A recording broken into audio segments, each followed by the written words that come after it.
Can you stand on one leg for 30 seconds without any trouble?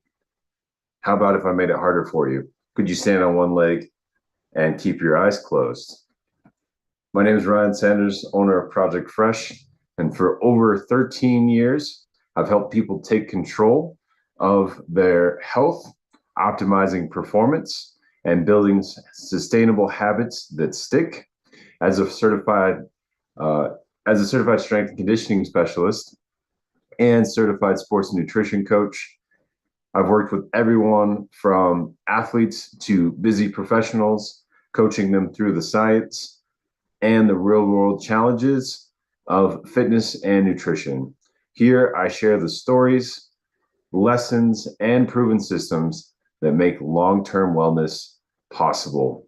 So, that little question I started with, can you stand on one leg? My chair's in the way here. Can you stand on one leg for 30 seconds? Can you do so with your eyes closed and nothing happened, nothing changed? Why am I asking you this? Well, very specifically, it's important to test your physical ability from time to time. Very, very important. This particular example that I gave you guys today is one drill that I do for my golfers, whether they're occasional players, scratch golfers, or maybe they are very competitive, on the higher amateur and pro levels, whatever it may be. It is a good test not only of your body's ability to stand in a position that's challenging for many different reasons. Also, the eyes closed is to work on a different sensory pattern. So instead of using your eyes, using your proprioception or your touch, because golf is such a dominant sport where you connect with the floor. Most sports are, right? Unless you're swimming or skydiving. Your connection to the ground is very important. And you may not be an athlete, you may not be a golfer, but the same applies that whether it's connecting with the ground or your joints ability, maybe stability, balance, range of motion, flexibility, all those different things, the strength of the joint, the strength of your posture, all of it is very important. And I think it's very key to make sure you have a very regular cadence for testing your physical fitness or your fitness ability. So one thing that I would say, or one recommendation, or one thing that I would tell my clients to do for this is a fit test. That's one of three different ways that you could do that. So something to test the upper body strength. I like push-ups and pull-ups. Something to test the lower body strength. Some form of squat, weighted squat, wall sit, or even just squat repetitions in general. I happen to do wall sits and either regular squats or jump squats in the assessment that I do. And then another thing to test your core strength. A very good one is a plank. You can be on the hands or the elbows and see how long you can hold the plank. That in and of itself capped or started rather with a bike ride, an intense bike ride, 1.5 miles. How quick can you get to 1.5 miles? Or if you're a runner, how quick can you get to 1 mile timed? Those are some great ways that you can test yourself as far as a physical fitness. Now, that's more of in the simulator, as I like to say, where we're in a gym setting and we're testing ourselves overall. What I would say to do is try a few other different ways to build up and test your physical fitness. So, another one, we live here in the Denver, Colorado area, not too far from the foothills and all of the peaks, all the 14ers. And so, if you have yourself a favorite run, a favorite bike, a favorite hike, even in this context, not necessarily quite as applicable, but a swim could also play into this. Just get your distance, how long that hike, bike, run is, a walk even, and time yourself. See how well you do and starting from A to B as far as time. Also see where your heart rate is as far as sustained and peak and see if that changes over time. That's one way that you could do the same. And I'll just give a quick parallel to that for the second option to test your fitness.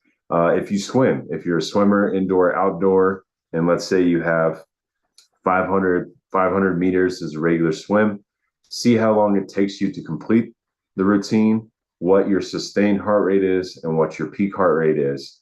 As you get more in shape, you'll notice that that peak heart rate will probably come down a little bit. The sustained heart rate might come down a little bit as well.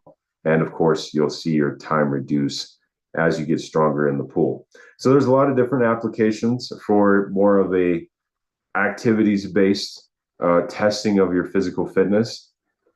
Again, this isn't so much so how much weight can I run, how fast can I go on a machine or a treadmill or whatever in the gym. This is more something you can do to generally keep track of your fitness. It doesn't even have to be an official time, as in you're really pushing. It's just more so, do you notice trends as you do your regular swim? Let's say you swim once or twice a week. Over the course of 4 weeks, do you see yourself improving? Are you putting yourself in a position to challenge yourself to give your heart and lungs more progress, more ability? It's VO2, cardiovascular output, those kinds of things. And I would say before I get to number three, the goal is to keep it routine, to keep it a part of your weekly lifestyle and activity. Keep it fun if you can too. Maybe get friends involved. Maybe do it with the kiddos. Maybe change up the location, whatever it is, will keep you engaged. This is to give yourself an idea of, are you progressing and maintaining a level and standard of health that you like, but also working on keeping it enjoyable. That's really the biggest thing, is keeping it enjoyable. And then for our third way to test your physical ability is to get into a competition. So it is a time in the season where summer is soon approaching. And that means a lot of, for the spring people, especially the runners, I know this is a great time to run, a great time to get on the bike and ride. It's not too hot yet, so swimming is generally pretty good. It's not super hot and sunny, even though those days are nice to jump in the pool. But what comes with the summertime are competitions, 5Ks, 10Ks, bike rides. And you have one of our favorites, Tough Mudders and Spartan races. The Spartan is timed, the Tough Mudder is not, but that's a good way to test your physical ability. Any of those modalities or more, there's all kinds of different things. Spartan has what's called the DECA. They have the one where you do with running and without. So they have 10 different exercise obstacles, I would say, or stations where you test your upper and lower and core strength, from erg rows to tossing a sandbag over a wall to, I forget all the other ones, maybe weighted carries and such. And you time yourself to see how quickly you can get through those 10 moves. If you do the run, I think it's like, I don't know how many meters the run is, but you do a station and then you do a run. So you technically have 20 stations, 10 of them exercises, 10 of them very simply the run. But there's a lot of different ways that you can go out in a competitive environment, whether you like to compete against yourself or others. That is available, and that's a good third way to challenge your physical fitness, and do so in a way that's relative to you.